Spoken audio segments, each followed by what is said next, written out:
Hi hello கழக உறவுகளே, எல்லோரும் எப்படி இருக்கீங்க? நல்லா இருக்கீங்களா? புயல் மழை எல்லாம் விரிச்சிருச்சா? என்ன பயங்கர புயல்லாம் சுனாமிலாம் தாக்கிட்டு இருந்துச்சு. நம்ம அந்நியார் மேலே தேமுதிக அப்படிங்கிற ஒரு கட்சியை அழிக்க துடிக்கும் நபர்கள்லாம் பேசிகிட்டு இருந்தாங்களே. ரொம்ப பேசி இங்கே குற்றாலம் வரைக்கும் வந்துருச்சு. ஐயய்ய, குற்றாலத்தில் பார்த்தா தடை போட்டாங்க. யாரும் குற்றாலத்துக்கு போக முடியாது, யாரும் வந்துடாதீங்க. எங்கே இடித்த இடி இங்கே குற்றாலம் வரைக்கும் வந்துருச்சே. வெள்ளமும் புயலும் மழையும். அச்சோச்சோச்சோச்சோ, அந்நியார் எங்கேயும் இருக்காங்களா? எப்படி வெளிநாட்டுக்கு போயிட்டாங்களா? ஃபாரின் போயிட்டாங்களா? எல்லாரையும் சென்னையை விட்டு கடத்தி அந்நியாரெல்லாம் பத்திரமா சேஃப்டியாக கொண்டு வச்சாச்சா, ஒழிச்சு வச்சாச்சா? ஏன்னா ஏகப்பட்ட ரவுடிகளை அவுத்து விட்டுருந்தது. அதான் கேட்குறேன், ஏகப்பட்ட ரவுடிகள். அப்பப்பப்பப்பப்பா, என்ன ஒரு பேச்சு, என்ன ஒரு இது. ஐயோ, கரெக்டாக நிரூபிக்கிறீங்களப்பா. கூலிக்கு மாரடிக்கிறவங்கிறத கரெக்டாக நிரூபிக்கிங்களே. நிச்சயமாக உண்மையாக சொல்ல போனால், உண்மையான ஒரு தலைவருக்காக பேசுகிற எவனும் அடுத்த ஒரு கட்சி தலைவர்களை இவ்வளவு இழிவாக பேச மாட்டாங்க. எங்கள் அந்நியார் பேசுனது வாய் கொழுப்பு சேலையில் வடியுது அப்படின்னு சொன்ன நீ இப்படி பேசுகிறீங்களே. அப்போ உங்களுக்கு எதில் வடியுது? வேட்டியில் வடியுதா? நானும் நினச்சேன், என்னடா இது இப்படி பார்க்குறாங்களே, என்னது அப்படி என்ன தான் பேசுனாங்க? 2-3 நாளாக நம்மளை உடல்நிலை சரியில்லைன்னு சொல்லிட்டு ஹாஸ்பிட்டல் வீடுன்னு பார்க்குறதுனால இப்போ ஒன்று யூடியூப் ஒன்று தொடங்கி வச்சுருக்குறாங்க. பூனா ஒரு 4 சேரை தூக்கி போட்டு அந்தால உட்காந்துட வேண்டியது. உட்காந்துக்கிட்டு அந்த அன்றைக்கி இப்படி பேசுனாங்களாக்கும், அப்படி பேசுனாங்களாக்கும். பேசுனதில் என்ன பேசு? நானும் அதுக்கப்புறம் தான் போய் பார்க்கேன். நம்ம அந்நியார் வீடியோவை அதுக்கப்புறம் தான் போய் பார்க்க என்ன பேசியிருக்காங்க. ஒன்றுமே பேசுகிறீங்களடா, அதில் என்ன பேசிட்டாங்க? அப்படியெல்லாம் பார்த்தா என் தலைவனை பேசுகிற பேச்சுக்கு எல்லார் வாயையும் உலக்கையை வச்சு குத்துக்குன்னு குத்திருக்கணும். அப்படியா பேசினாரு?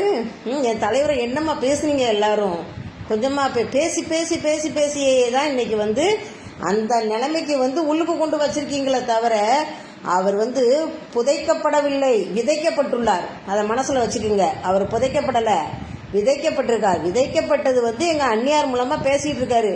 ஏன் என்ன கேட்குறீங்க? ஜெயலலிதா அம்மா இருக்கையில இவங்க இதெல்லாம் பேச வேண்டியதானே? அட மெண்டல் தெரியலையா? ஜெயலலிதா அம்மா இருக்கையில் பேசுறியா? என் தலைவன் பேசலையா? இதே தமிழக முதலமைச்சர் பார்த்துட்டு தான் இருந்தார். தமிழக முதலமைச்சர் சைடில் உனக்கு ஒன்றும் தெரியாட்டி உட்காந்து நோதுற அந்த இதை எடுத்து பாரு. அதை எடுத்து சர்ச் பண்ணி பார்த்துட்டு அதுக்கப்புறம் ஜட்ஜ்மெண்ட்டுக்கு உட்காருங்க. என்ன ஜட்ஜ்மெண்ட்டுக்கு? அசிங்கமாக பேசுகிறீங்க. ஆளாளுக்கா அசிங்கமாக பேசிகிட்டு இருக்கீங்க. கேட்க ஆள் இல்லைன்னு பேசுகிறீங்களா? கேட்டுட்டு இருந்த மனுஷன் போயிட்டாரேன்னு நினச்சி பேசிகிட்டு இருக்கீங்களா? நீங்கள்லாம் கூலிக்கு மாரடிக்கிறவங்க. இன்னைக்கு இருப்பீங்க, ஓடிடுவீங்க. நாங்கள் அப்படி இல்லை. எங்கள் அந்நியாருக்காக நாங்கள் தோள் கொடுப்போம், உயிர் கொடுப்போம், கடைசி வரையே இருப்போம். எங்கள் தலைவர் எங்களை நம்பி தான் எங்கள் அந்நியாரை விட்டுட்டு போயிருக்கிறாரு. அதான் என்ன உருவ கேலி பண்ணிட்டு இருக்கீங்க? தலைவரை பொம்மை மாதிரி தூக்கி கொண்டு வச்சாங்களா?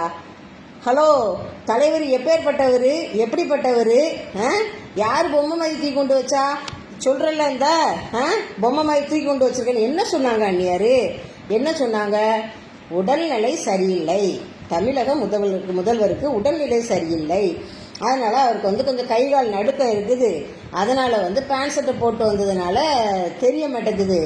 ஒரு முதலமைச்சர் பதவியில் ஒரு துணை முதல்வராட்டி யாருக்காவது கொடுத்தா, இல்லைன்னா அவங்களுக்கு கொஞ்சம் நாட்டின் நாட்டில் சட்டம் ஒழுங்குலாம் ரொம்ப கெட்டு போச்சு, கொள்ளைன்னு இருக்கு. நைட்டு வெளியே போயிட்டு திரும்ப வந்தால் தான் உண்டுங்கிற மாதிரி ஆகிப்போச்சு.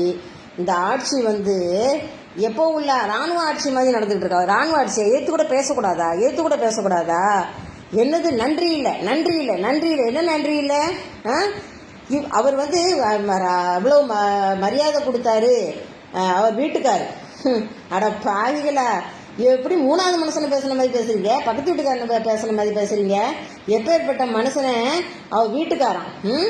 அந்த அம்மாவுக்கு பூக்கடை வச்சு கொடுக்கணுமா? அந்த அம்மாவுக்கு பூக்கடை வச்சு அவர் வீட்டுக்காரர் இறந்த இடத்துல அந்த இதில் ஒரு பூக்கடை வச்சு கொடுக்கணும். அரசியல் அனுபவம் தெரியாது, அரசியலை பற்றி தெரியாது.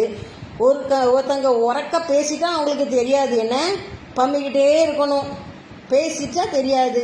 ஜெயலலிதா இருக்கையில் பேசுனதுனால தானே என் தலைவர் வெளியே வந்தார், சட்டசபையை விட்டு பேசுனதுல தானே வெளியே வந்தார். அதே பேச்சை தான் இன்னைக்கு அந்நியார் பேசுகிறாங்க, அவ்வளோதான்.